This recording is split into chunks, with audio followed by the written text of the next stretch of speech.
কাশ্মীর ইস্যুতে উত্তপ্ত ভারত পাকিস্তান সম্পর্ক। দুই দেশের মধ্যে এই ঘটনার পর সীমান্তে কয়েক দফায় গোলাগুলির ঘটনা ঘটেছে। এমন পরিস্থিতিতে শত্রুদের মোকাবেলায় জুমার পর বিশেষ দোয়া চাইলেন সর্বভারতীয় মুসলিম জামায়াতের সভাপতি মাওলানা শাহাবুদ্দিন রেজভী বেরেলভী। ভারতের সব মুসলমানদের উদ্দেশ্য দেওয়া এক বিবৃতিতে রেলভি শুক্রবার জুমার নামাজের পর দেশের ঐক্য ও অখণ্ডর জন্য বিশেষ দোয়া কামনা করেন। এছাড়া তিনি দেশের শত্রুদের পরাজয়ের জন্য প্রার্থনার আহ্বান জানান।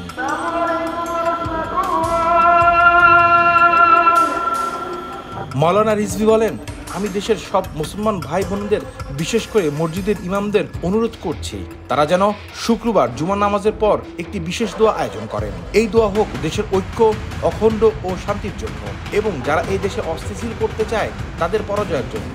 তিনি আরও বলেন, এই শুক্রবারে পালন করুন ইয়াউম এর দোয়া হিসাবে। ইমামদের উচিত খুতবার মাধ্যমে মানুষকে সন্ত্রাসবাদের হুমকি সম্পর্কে সচেতন করা এবং এই কঠিন সময়ে ঐক্যবদ্ধ থাকার প্রয়োজনীয়তা বোঝানো।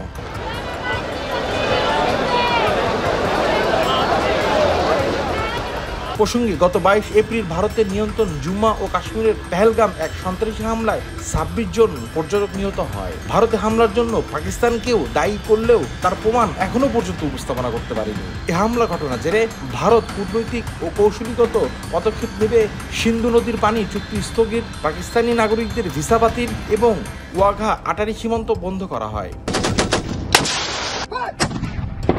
পাকিস্তান পাল্টা পদক্ষেপ হিসেবে ভারতের কূটনৈতিক ও সামরিক উপদেষ্টাকে বহিষ্কার করে। ভারতীয় নাগরিকদের শিখ তীর্থান্ত যাত্রী ছাড়া ভিসা বাতিল এবং সীমান্তের নিজ অংশ বন্ধ করে দেয়।